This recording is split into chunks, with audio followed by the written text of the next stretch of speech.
Hello, everyone. This is Logan Williams. He's going to do his panel, Ways to Research Players' Path to Purchase. He is the PR whiz, Indie Wolverine. You go check him out. He is excellent at getting your indie game out in front of faces and eyes and ears and press and all that sort of stuff.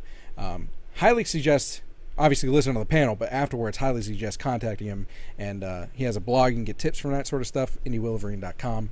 And of course, I'm sure you wouldn't mind emails or Twitter conversations, anything like that. But I will leave it to you, Logan. Have at it. Awesome.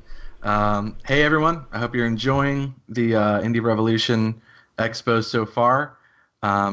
Just like you just heard, we are going to talk about ways to research players' path to purchase. And I say we were going to because I had to change it a tiny bit. Because as I built this presentation, I started to understand that it was going to be a lot longer than 45 minutes, and it was going to be very analytical and include a lot of boring data, and it might be a little bit hard to digest. So I switched it a little bit, but the subject is still, very similar. So the new title is going to be Ways to Research Players. And this is actually better because the player's path to purchase, the buyer's journey, which is the awareness phase, consideration, comparison, and then conversion. That whole process of from awareness to conversion, you really need to have an understanding of who your audience is before you can really dive into their journey. So this is actually a good way to start that process. This is something that I can get done within 45 minutes. So, but it's still, this presentation is very long, so I'm going to go ahead and just move it along here. And I might be speaking fast, but keep in mind this will be uploaded to YouTube at a later date. And I'm also going to be uploading this slideshow to SlideShare also at a later date. So you should be able to come back and check all this stuff out if you enjoy it. So today we're going to be going over market research. And I took this definition from Wikipedia because it's the best definition of anything I've ever read in my entire life. So market research, which from Wikipedia is market research, which includes social and opinion research, is the systematic gathering and interpretation of information about individuals or organizations using statistical and analytical methods and techniques of the applied social sciences to gain insight or support decision making. Once again, it's amazing, and you should definitely reread it because it is a lot of big words, so it's hard to take in. But basically what we're doing is we're researching our audience to better understand and empathize with them. Depending on whatever we're doing in marketing and PR, we're really communicating a value, and we're trying to get people to do something, whether it's cover us, buy our game, or whatever, but we're communicating a value, and we need to understand who we're talking to and what they find of value to clearly communicate with them. So it's really all about clear communication, and I hope you enjoy the little puppy. So some of us already do this with the press.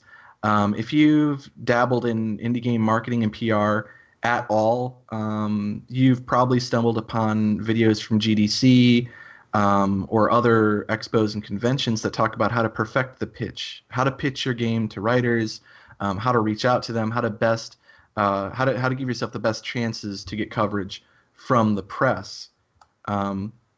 So your journey of the pitch, Perfect World Edition, is kind of like this. And so you write out, or you reach out to a writer, you pitch them a story, you give them your hook, right? The writer likes the story and they cover it. So this whole entire cycle comes from understanding the writer and understanding their needs, interests, and what they want from you. So you're reaching out to a writer, you're pitching them a story, you're giving them a unique and compelling story for them to write about. And the writer, they love what they do. That's why they're in video game journalism, or that's why they're a writer. Hopefully they love what they do. And to continue to do what they do, they need to make a paycheck. So they need to be able to live a healthy and happy lifestyle. So the publication that employs the writer, or that pays the writer, they need to make enough revenue to cover overhead costs and pay the writers. So for the publication to make money, there's various sources or various ways for them to make revenue, but one of the main ones is advertising dollars. So these publications, they have the articles like IGN. They have all these articles on there, and then when you go and you pull up an article and you read it, you're counted as an impression because the ads from the advertisers are pulled up during these articles. We all understand this. So what happens is if you do a good job and you pitch the writer with a unique and compelling story, and the writer believes it's of value, and the writer believes that their audience would really enjoy it and they like to read it, then they cover it. And if the writer does a good job of covering it, then the readers will love the story, and then the readers will share it with their friends. So you now have a much larger audience gathering to read the article that you originally pitched to the writer. So now the advertisers pay the publication much more money because they've had much more impressions show because of all these readers coming to the article to pull it up. So now the publication's stoked because they can cover overhead costs. They've hopefully made a profit. And they can pay the writers. So now the writers are stoked because they've made a really awesome article. They've got a larger following, a larger pool of readers that are reading their content that they love to produce. And then in the end, you reach a new and potentially large audience, so everybody wins. So that's the entire cycle there. But this really comes with understanding who you're talking to and what they find of value. But that's perfect world. So some of you might have this kind of journey with your pitch. You reach out to a writer, you beg them for a story. The writer skims the email and trashes it. You don't hear anything back, nothing happens. So there wasn't a business transaction. There are many reasons why this can happen, but one of the major reasons is you don't necessarily appeal to the writer, and you don't understand them as well as you could. That's not saying that's the entire reason, because there could be many other reasons. They could be having a bad day. They might not have time to write the story. Something else might come up. They have they're very busy. But what we want to focus on is who we're speaking to and what are their needs and their issues. So in this example, we're speaking to the press. We understand some of their needs, right? We understand that they need unique and compelling content to draw more readers, so advertisers pay the publication more money and the publication pays the writer. And so what kind of issues do they have? Well, they probably have many issues, just like we all do. But one of the major issues that we understand is their lack of time. The press have, in the past, have been really the main and only way to get awareness of your video game. Now we have streamers and YouTubers, but the press are still vital. But they just get bombarded every single day. Their inbox are loaded with emails from video game developers trying to get coverage for their game.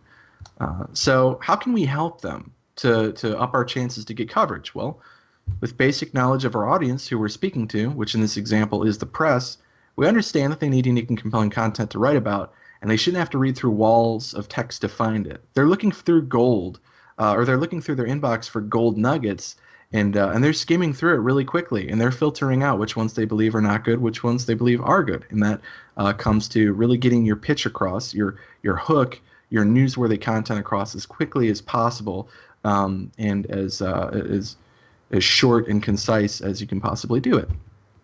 And there are many other ways that we can help them. We can help them by linking to a press kit, including screenshots in our emails, included in embedded gameplay GIFs so they can quickly see without leaving the message gameplay of your game so they can get a better understanding of what's going on with it. Any sort of timed unique content. So if you have a brand new launch trailer that came out, link to it in the email. These are ways that we can make their job as easy as it possibly can be, and hopefully get coverage.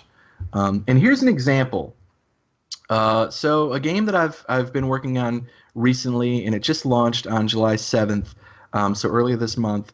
It's called Goblins and Grottos, and I initially reached out to a publication, Rock Paper Shotgun, because I identified them as a publication that was of a lot of value to us. They had a large audience, and we believe their audience in particular would really enjoy a game like our game, Goblins and Grottos. So I knew they were one of the top priorities in terms of press coverage.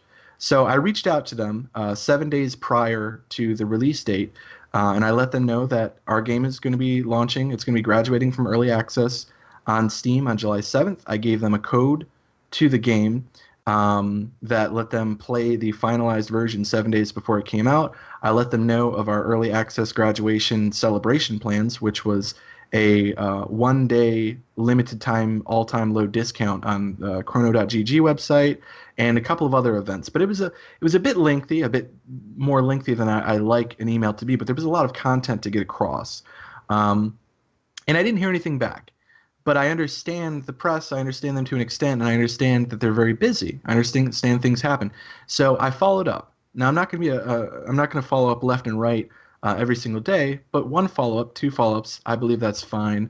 And I understand that they might have been super busy. They might have accidentally archived it, or they might have not wanted to cover our game. But I decided to follow up, and the follow-up was very short and concise. And as you can see it here, I followed up on our release day.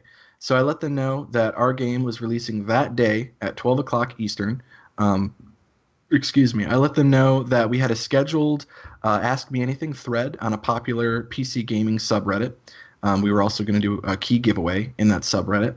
And I also let them know about a prominent Twitch account that was going to be streaming our game that day at 3 p.m. Eastern Time. I also linked to our new launch trailer that came out that morning, so it's brand new media for them.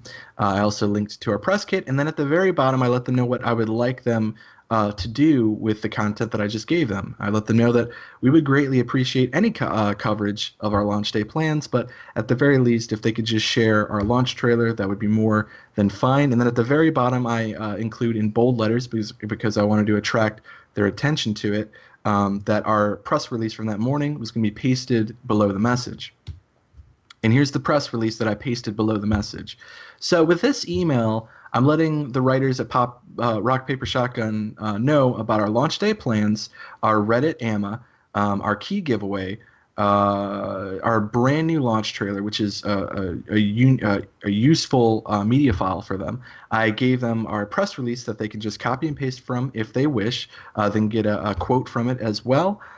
So I'm including helpful information, and I'm trying to do it as concise as possible to make their job as easy as possible. And this resulted in coverage from Rock Paper Shotgun.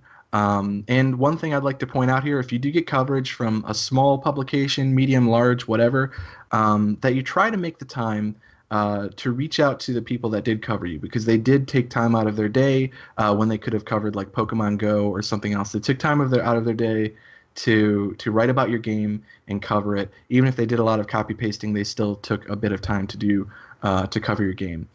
So I actually reached out to Jessica that day, and I sent her a personalized thank you message, just letting her know how appreciative we were for her writing that article for us.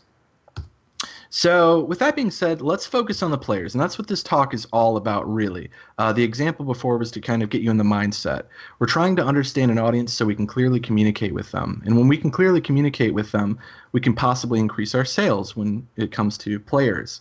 And as you can see above that image, that literally is the best stock image, best free stock image that I could find for a video gamer or gamer player. So I apologize, but that's the best I got. So when we're doing any sort of market research, we need to start by stating a goal. If we go into any sort of research of data points and you don't have a goal behind it, you're not really focusing your efforts. So you can drown in data very easily. And even if you do come out with a persona at the end, and we'll get into that shortly, if you don't have any goals to start with, then you might not have any actionable ideas at the end of your market research. So you can just have a really pretty persona with really nothing to do with it. So for this presentation, our goal is going to be to identify a segment of our target audience that will be most likely to purchase and enjoy our game.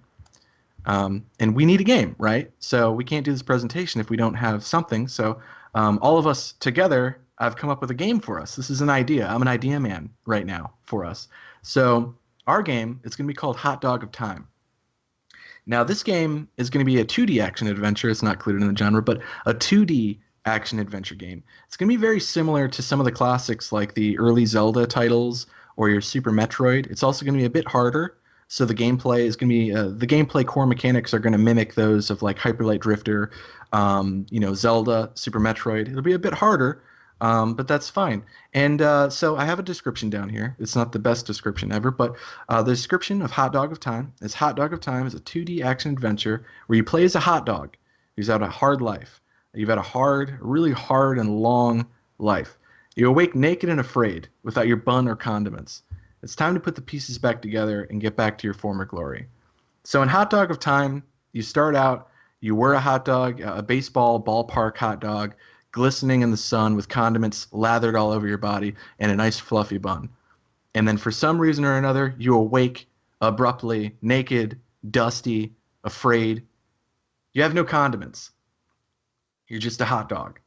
But now you need to put the pieces back together. So there's a lot of story here. The gameplay elements, like I said, mimics Zelda, Super Metroid. It's a hard game, if I have to be very honest. But that's our game. So let's identify our target market and move from there. So to start, we want to build our foundation.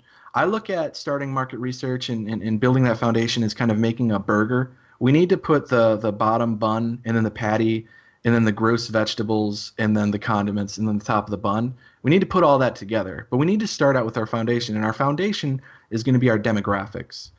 We need to know, or we need to carve out a segment of our target audience, and then add the human element to that later on. And there are a lot of ways to get demographic data.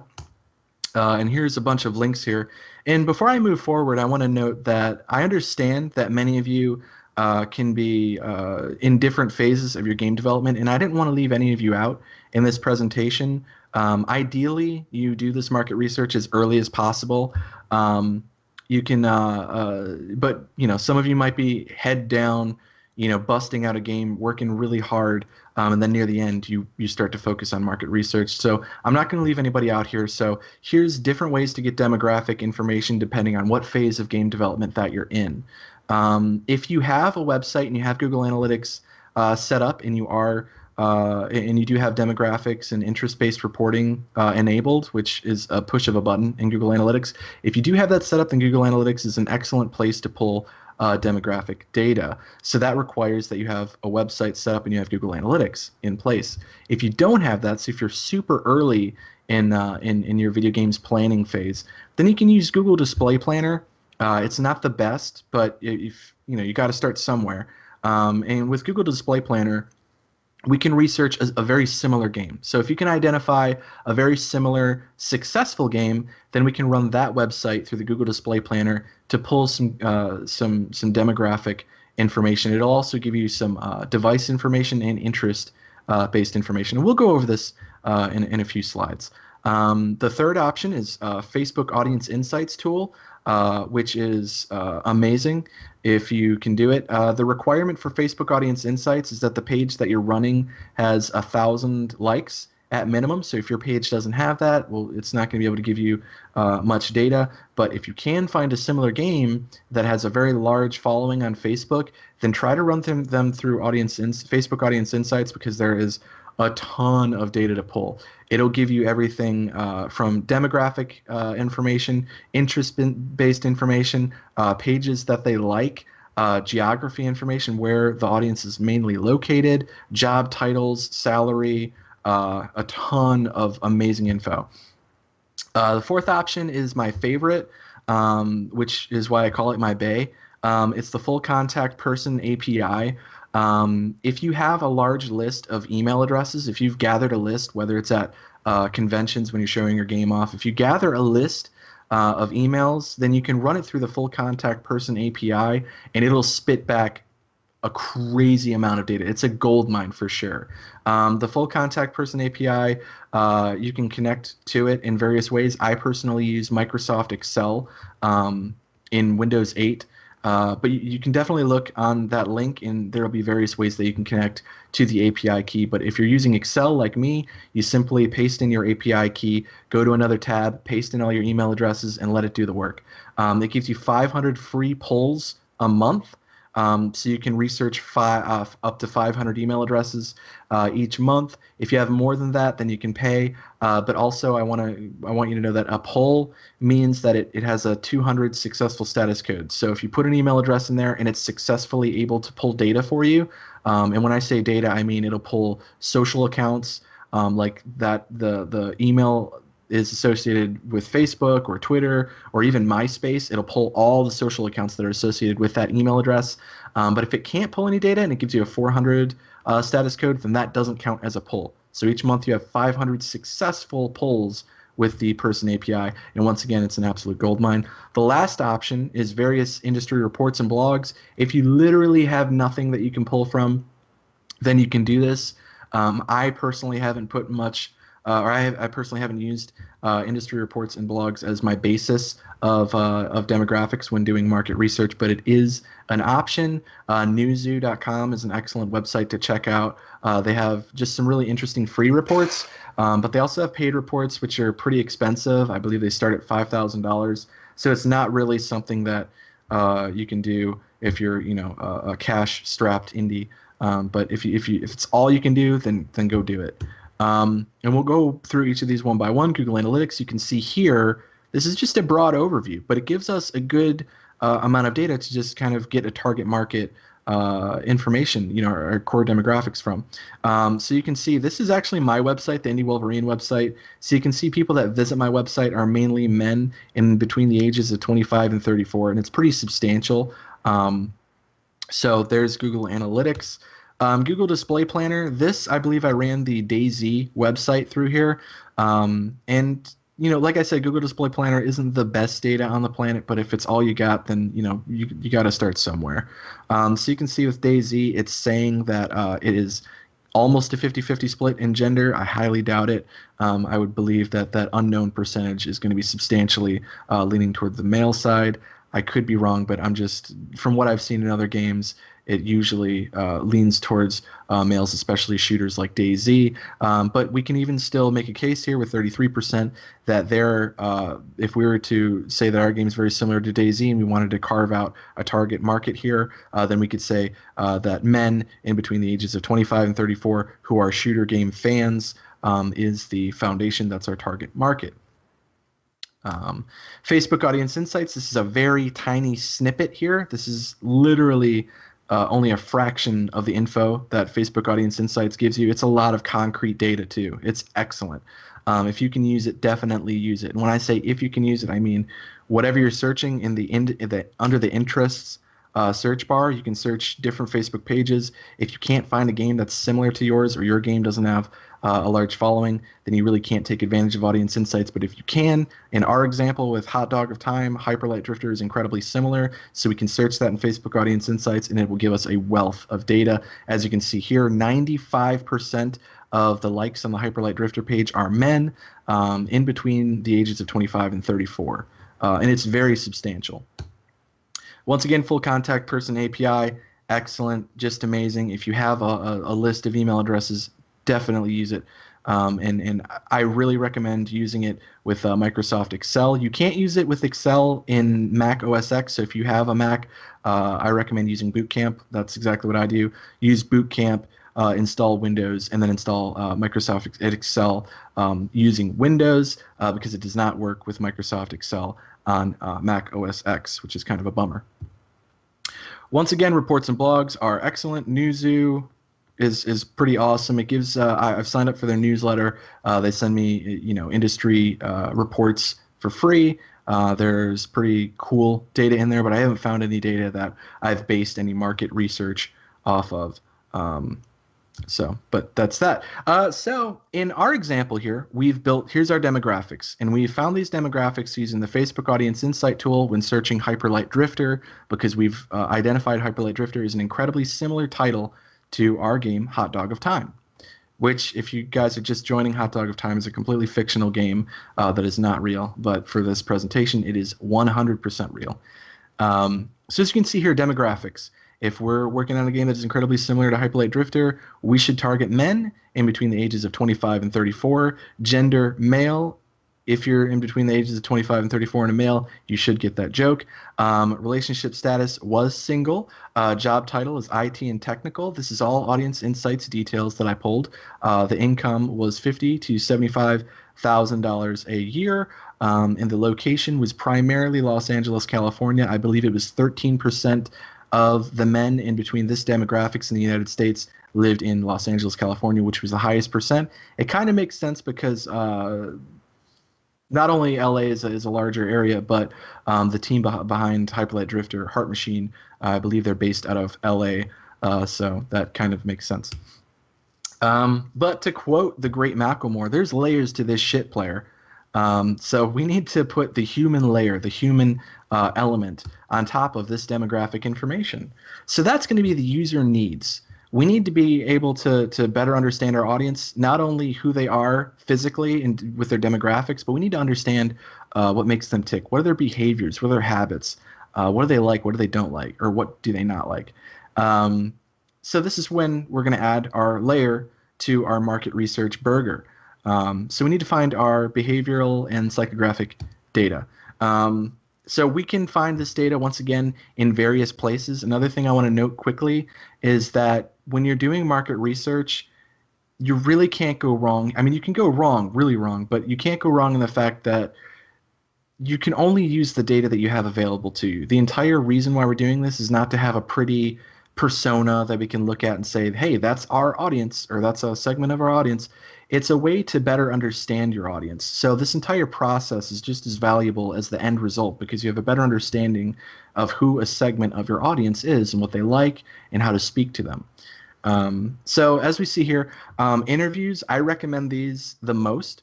You can do them in person or online.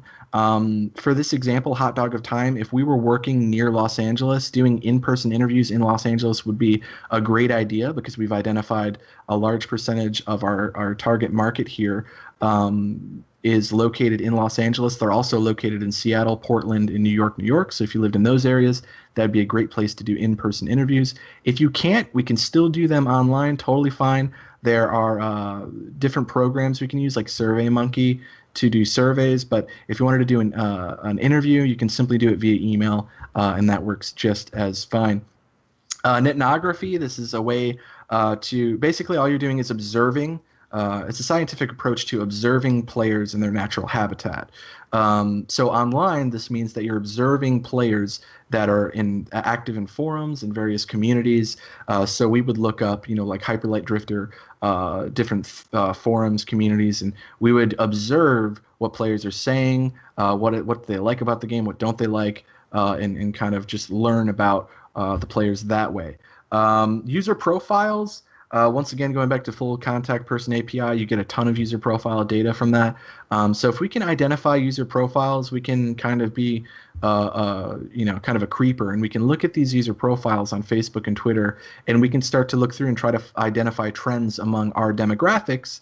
That first layer that we just created, we would look through those demographics on Facebook and Twitter, and we try to identify trends. So liked pages, things that they share, things that they talk about in their feed, that sort of stuff, so we can get a better idea of the behavior and psychographic data through these user profiles. User reviews is also excellent. You can find user reviews on Metacritic and Steam. These user reviews, once again, they literally will say what they like or what they don't like about a game. Sometimes they'll even start to talk about themselves in these user reviews, so you get that kind of data. So that's an excellent way to pull this type of data. Obviously, there are trolls, but once you look through reviews, you can start to identify the troll reviews very quickly and just move on. I would recommend, if you're in Steam reviews, to just sort by the most helpful. That will include negative reviews, and just kind of read through them. So interviews, once again, this is an example of what I did last year with Grav. I posted in the Steam forums for Grav that we were looking to do player surveys. I didn't offer anything in return. I just let them know that we greatly appreciate any feedback that they want to give.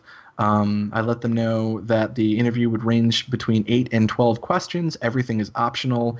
They don't have to answer anything that they don't feel comfortable with answering. The questions ranged from demographic-based questions to questions about what they like about the game, what they don't like about the game, what ideas they have for the game, and then other questions like, well, where do what other games do you play? Where do you find more information about games? Where do you become aware of games? Those sorts of questions. So we can really fill out we can add to our demographic data. We can also pull behavioral and psychographic data, all just through this survey here. And we had an overwhelming response of people that wanted to take part in these surveys. And it really did a great job, and I was able to relay a lot of the data through these user interviews, a lot of suggestions that actually got implemented and added to the Grav game in a later update that came out later that year. So the player interviews not only help you with your marketing and PR, but they can help you if you're in like early access or if you're currently building the game or working on the game. It can help you make the game better for your audience. Interview questions. If you're looking for interview questions, there's a great post on indiegamegirl.com. The buyer persona interviews. I believe she lists 9 of them on there. They're excellent questions. And Indie Game Girl in general is an excellent resource for marketing and PR related stuff. Netnography, as you can see here, I'm doing a Google search. This is telling Google that I want you to pull only results that are exactly Hyperlight Drifter, and I want you to only pull results from the website reddit.com. You can copy that query. All you have to do is change out the game name and change out the site if you want to focus on a specific game on a specific website. But as you can see here, this is kind of interesting data that we're pulling just from the search results alone. We can see Hyperlight Drifter is a Metroidvania type game where the story really isn't spelled out to you. It's not even given to you in a bunch of dialogue boxes. It kind of leaves room. There's a lot of lore and it leaves room for discussion. And that's exactly what's going on here. So shortly after the game came out, you can see in the 3 of the top 4 search results here that within the Reddit community, there's a ton of discussion about the story of Hyperlight Drifter, which if you're making a Metroidvania game and you want to, this is kind of what you want. You want the community to discuss amongst themselves about the story and what they believe is going on and what they believe happened. Because that helps transcend a normal game into, you know, one of those games you remember your entire life. So that's something that's happened with them, which is excellent because the game itself is an amazing piece of art. User profiles, I noted here, reviewing user profiles can help with validating your assumptions. So if you make assumptions going into your market research, you can kind of validate them by viewing user profiles. So if you believe your audience that you're about to review or research, if you believe that they like certain things or they don't like certain things, then you can really start to validate that through your user profile research. And you can do this manually, or you can use tools like Twitonomy or Follower Wonk to analyze social profiles at a greater scale. And here, actually, I think I have a slide coming up that'll go over the manual process here. But moving on, the full contact person API, BAY, this is exactly what kind of results you'll get here. As you can see on the left side, that's all the emails that is pasted in. You see the status codes. All those 404s are not counted towards your 500 polls a month. All the 200s are, but you can see the data here, and it gives you even more. This is just a snippet of the data that gives you. It gives you their name, sometimes their location, Twitter, Facebook, Clout Score, a link to their Clout page, YouTube, Google+, other profiles. It'll even give you MySpace pages if they registered a MySpace page with that email. So it gives you a lot of data here, and it even gives you age. There is a column for age as well. So what you can do is when you get this data back, you can filter out all the 404 status code useless emails, and then you can sort and filter the rest of them by age. So if you want to focus on a certain demographic, you can sort it by that demographic, and then you can start to see the different profiles that they use, how active are they on those profiles, and you can gather a lot more awesome information based off of filtering towards a certain demographic. Here's an example of manual search on Facebook. You can see here that I did a search in the search bar for men who are not my friends and like Hyperlight Drifter. I'm telling Facebook to pull, obviously, men who aren't my friends on Facebook, but they like the Hyperlight Drifter page. And we identified earlier that the demographic was 25 to 34, and as you can see here, every dude in here that has an age that comes up, they're all within that demographic. And then you can go manually through here, and on the right side, right next to Add Friend, you can click on that drop down and click on Interests, and it'll show you all the other pages that they like. So you're able to see, like, if they like Polygon, the Facebook page for Polygon or Kotaku, that's that type of stuff, then you can note that down. And if you see a trend, well, then that's a publication you should definitely get in touch with. User reviews, once again, this is a great way to find out what people like and what they don't like about games. This is a negative review that was found kind of helpful. It's 57%, not really helpful, but kind of, for Hyperlight Drifter. It's if you're going to get a negative review, this is kind of not the worst kind of negative review, because they even say that, it's kind of harsh. But one thing that I want to note here is that in this game, when you die, there is a phase where when you come back to life, it's kind of slow. And in Hyperlight Drifter, it's a little bit harder than your normal game, so you're going to die probably a lot, especially to bosses and especially early on. So that is potentially a problem, and this person here actually brings that up, and that's not the first time I've read an issue with that problem. So if I was on the Hyperlight Drifter team, that would be something I would possibly recommend, is that the death and revive scene goes a little bit quicker, so people can get back into the game because they enjoy it. So bringing all of this together, so ideally you can get data from all of those sources.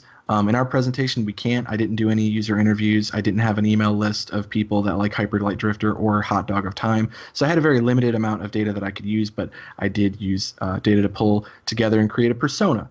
And that's how it's going to be for you. Any of you that are creating a persona, a player persona, and I'll show you what that is in a moment, you're really going to only have a limited access to certain data, but you just have to come together, bring it all together with what you have to come up with a persona to better understand your audience. So let's take a look.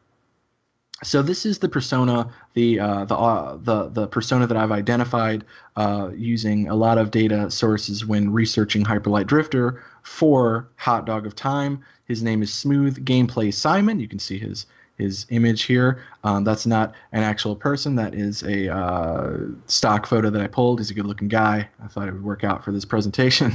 That quote I actually pulled from user reviews under the Hyperlight Drifter Steam reviews page, so that's an actual quote. You can see the demographic information. We pulled that earlier from the Facebook Audience Insights tool when researching Hyperlight Drifter. And then here's our story. Here's our behavioral psychographic. Here's our story of Smooth Gameplay Simon. And this is the most valuable part of this persona. This is what helps us understand this segment of our target market. So Simon, the Smooth Gameplay Simon type player, grew up playing the Nintendo and the Super Nintendo. Some of his favorite gaming franchises are Zelda, Super Metroid, and most recently Dark Souls and Hyperlight Drifter. Simon embraces the challenge that Hyperlight Drifter brings because he grew up playing more difficult classical games. Back in the day, Nintendo games were tough. I played Mario today, the original Mario, earlier today. I sucked at it. It was really hard. I quit early. But as you can see here, I show where I got the data from. So that data, that insight that I made there, that came from observing the Hyperlight Drifter forums, communities, the user reviews on Steam, and then the Facebook Audience Insights. So under Facebook Audience Insights, it showed me that men in this demographic, along with the demographic information, these men also like the Nintendo page on Facebook. And that was the only other like that it showed me. So it was substantial that they like the Nintendo brand. So we were able to kind of make that assumption there.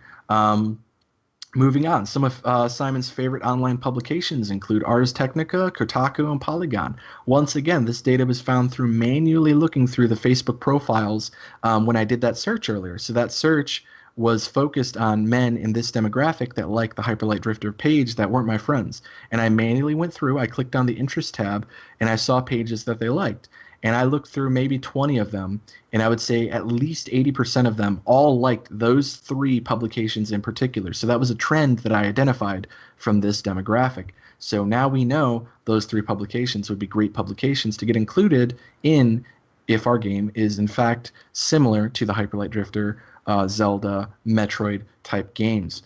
While Simon has the extra money to purchase more games, he lacks time because he's focused on his career. He's career driven. He's a young man who's smart and career driven. Because of this, he plays games, but he's very thorough, with his small library of games that he actively plays. So he might have a very large library of Steam games that he purchased during Steam sales and stuff like that. but he can really appreciate games that are a little bit harder. He grew up playing harder games, and he really deep dives into games to really understand the lore and the story behind games. So like Dark Souls, Hyper Light Drifter, he'll do a New Game Plus playthrough, but he won't necessarily play one game, play it for a few hours, jump onto the next game, then onto the next game, then onto the next game, because he doesn't have time to do that. So he likes to invest his time into these types of games that have more lore and a good story. This data, once again, was pulled from Facebook Audience Insights.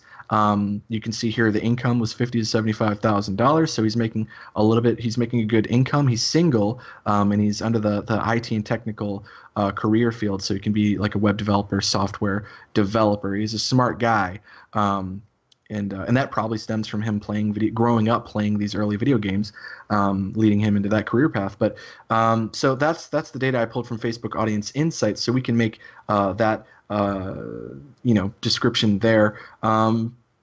And then also the Steam forums, I noticed that these guys in the Steam forums would frequently talk about this game being similar to the Zelda and the Metroid type games in the same sentence. They would frequently talk about these games similarly. And they would talk about the lore, and they would discuss the story, just like we saw with that Google search result, talking about or showing that the Reddit threads, they were frequent threads about the story of the game. That is Smooth Gameplay Simon discussing his thoughts of the lore and the story behind the game.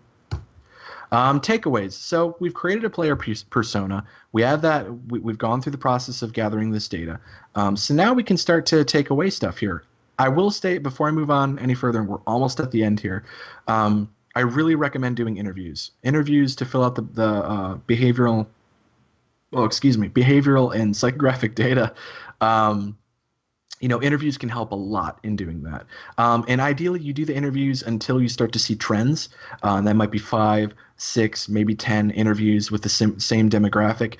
And then once you start to identify trends and you can start to predict answers, then you can move on to different questions and stuff like that. But I recommend that. I wasn't able to do that, so this player persona, I could make a comfortable judgment that this persona is precise, but and another thing, the personas will never be a 100% correct. You're just getting a good idea of who a segment of your audience is, and I believe that this player persona does it with the data that we were able to use. But here's some takeaways here. So merchandise opportunity.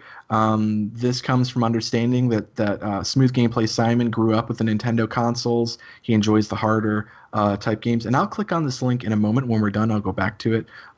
Actually, no, I won't. I'll do it right now. So as we can see here, Hyper Light Drifter did a collector's edition. This appeals perfectly to the Smooth Gameplay Simon type audience. So they hit a home run with this collector's edition. It's a beautiful collector's edition. It has a SNES cartridge. It doesn't work. It'd be amazing if it worked, but that doesn't matter. It's a beautiful collector's edition, and this appeals perfectly to that Smooth Gameplay Simon type audience. So if they identified that type of persona going into this, and that was the reason why they pursued this collector's edition, then that is an absolute home run. Regardless, it's an excellent idea. So that's an insight that you can take away. So for Hot Dog of Time, we can possibly reach out to the I Am 8-Bit store and try to work out a thing where we can get a collector's edition like this, because I believe that audience would enjoy something like this. Now let's get back to our presentation. Publications that we identified as looking through the Facebook search, we identified that the demographic or the audience that we were researching, they like Ars Technica, Kotaku, Polygon.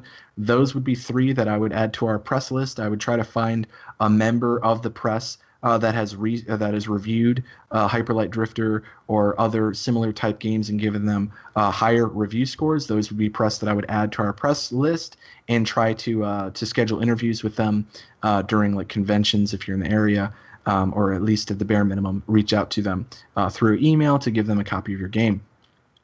Social channels to focus on, Facebook, Twitter, Reddit. We identified Reddit as one that is frequently used by this player persona, the Smooth Gameplay Simon type. Reddit and Facebook. Hyper Light Drifter has a ginormous Facebook following. Their Twitter following isn't as big, but it's still a fairly large Twitter following. So I would, if I had to recommend only 2, I would say Facebook and Reddit if you're trying to appeal to the Smooth Gameplay Simon type of player. Marketing material should highlight smooth gameplay and deep lore, and possibly gameplay trailer along with launch trailers, stuff like that. That comes from understanding or observing the smooth gameplay Simon type players talking about the gameplay and how smooth it is in the user reviews. That was frequently brought up, how Hyper Light Drifter has such a smooth gameplay, and it really does.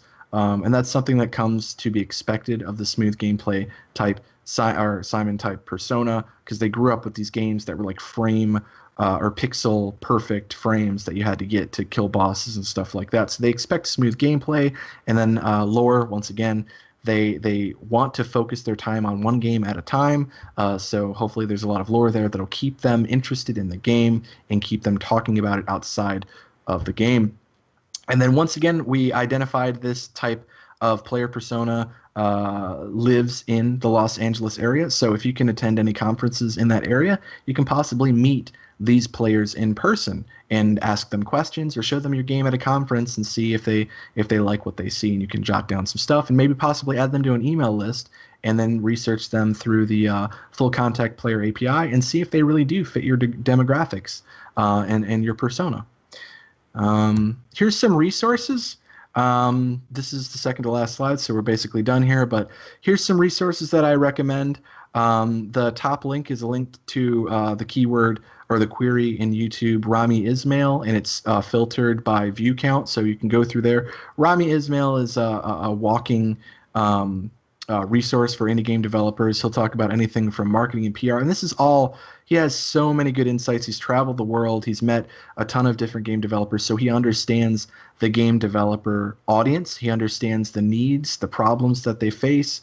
So he's an amazing resource. He's my top resource to look into. He'll also tell you that you're going to fail and your game sucks, but he'll also help you out and give you great ways to make that not happen. So definitely check out Rami Ismail. Follow him on all the social profiles that he has, and do the same with Lambier. GDC Vault, they have a bunch of talks from the GDC conferences in the past. That includes like GDC Europe, GDC here over in the States, and they have a ton of free videos. Many of you have probably already watched a few of them, but I would recommend videos by Mike Rose. He has plenty of excellent videos on how to get streamers and YouTubers to cover your game. And then Thomas, I'm going to butcher his last name, Ressinger. He is with, what's the PR firm? I can't think of the PR firm. It's a very substantial PR firm, and he is a PR boss, and he gives you some excellent. He has a few excellent talks on PR. Putting together your news beats, and he also goes over some guerrilla marketing stuff like that. But Thomas is the man. Follow him on Twitter as well. Same with Mike Rose. A couple of great resources. Indie Game Girl, she's not as active as she used to be, I believe. She joined an indie publishing team, so that's pretty cool. But her website, even some of the older posts from like 2012, 2013, they're still very relevant today. There's a ton of excellent resources there, so I definitely check that out. She also has a couple of talks that you can watch on YouTube that are excellent. If you haven't already seen them, check that out. TinyBuild, this article from TinyBuild, which is one of the best indie game publishers in the world. They have an excellent article on how to pitch your game. And once again, it's excellent. I would follow TinyBuild on all the social channels. They're, once again, world-class. Excuse me. Good Lord. They're a world-class indie game publisher. If you're looking to get your game published, definitely look at TinyBuild. They are really a trendsetter. They do things with Twitch integration with their games that nobody else in the world is doing. So it's definitely worth it to follow them just to see what kind of creative ideas and different guerrilla marketing tactics that they use with their games. You'll get some awesome ideas just from TinyBuild alone. Lastly, GameIndustry.biz and GamaSutra.com. If you want to take marketing or indie game business, PR, whatever seriously, and you want to stay up to date on all the latest in the industry, definitely make sure to follow GameIndustry.biz and GamaSutra. There are posts every single day on those blogs, and it's excellent stuff. And with that, I thank you. That is my talk. I'm Logan Williams, a marketing and PR specialist. You can reach me at Logan at indiewolverine.com or on Twitter at indiewolverine. Thank you. Thank you so Thank much, you. Logan. Yes. That was awesome. In unison and harmony. Yeah. Don't do too many crazy things on your desktop because we are still streaming that. Yeah. I'm Yeah. trying to pull up Not the our porn. Skype here. Yeah, I know, right? I gotta get rid of the porn. Hopefully I got that done in time. I was speeding it up. It's okay. It was fantastic. Yeah, it's Good fine. time. All right. The Awesome. only man. thing you're cutting into now is basically our podcast tonight and the end of the show. So We've got a live okay with gameplay it. coming up, and then the That's show. right. That's right. And speaking of live Thank game, you well, very first of all, much. thank you, Logan. Yeah. Excuse me while I do kick you out, but again, go to indiewolverine.com or tweet at him at indiewolverine.